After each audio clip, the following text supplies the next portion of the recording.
Final നമ്മൾ മുംബൈയിൽ എത്തിയിട്ടുണ്ട്. 8:48 ആയിട്ടേ ഉള്ളൂ ഇപ്പോൾ. അതായത് 9 മണിക്കെന്ന് പറയുന്നതിന് മുന്നേ ലാൻഡ് ചെയ്തു. എനിക്ക് തോന്നുന്നു 9 മണിക്ക് അപ്പോൾ നമുക്ക് പുറത്തിറങ്ങാൻ പറ്റുമായിരിക്കണം. എന്തായാലും നേരത്തെ എത്തിയത് നല്ലത്. കാരണം ഞാൻ ഇന്ന് തിരിച്ച് പോകുന്നുണ്ട്.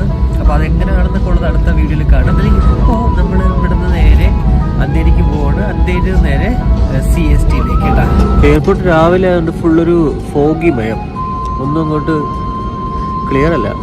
വിസിബിലിറ്റി ഉണ്ട്, പക്ഷേ എന്നാൽ പോലും അങ്ങോട്ട് ആ ഒരു പക്ക ക്ലിയർ ആയിട്ടില്ല. കണ്ട ഒരു ഫോഗി ടൈപ്പ്.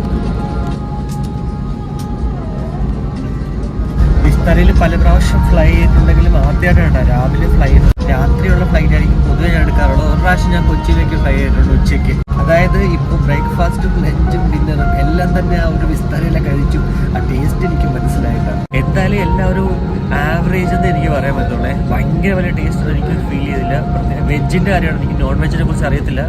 എന്തായാലും നമുക്ക് ഉച്ചയ്ക്കാണെങ്കിലും രാത്രിയാണെങ്കിലും മറ്റേ റൈസൊക്കെയാണ് കിട്ടുന്നത്. ഇപ്പോൾ മോർണിംഗിൽ എന്തായാലും എനിക്കിപ്പോൾ കിട്ടിയത് നിങ്ങൾ കണ്ടല്ലോ, ചപ്പാത്തിയും പിന്നെ ഒരു സമൂസ അല്ല, ചപ്പാത്തിയും പിന്നെ ഒരു കട്ട്ലേറ്റും. പിന്നെ എനിക്കൊന്ന് പ്രീമിയം എക്കണോമി ആയതുകൊണ്ടായിരിക്കണം കട്ട് ഫ്രൂട്ട്സും അങ്ങനെയുള്ള സംഭവങ്ങൾ കുറച്ച് കിട്ടിയത്. പിന്നെ ആ ബണ്ണ് മറ്റേ നമുക്ക് എക്കണോമിയിലുണ്ടായിരുന്നു. മേ ബി ആ ഒരു കട്ട് ഫ്രൂട്ട്സ് കിട്ടിയത് ഈ ഒരു കാരണം കൊണ്ടായിരിക്കണം കേട്ടോ.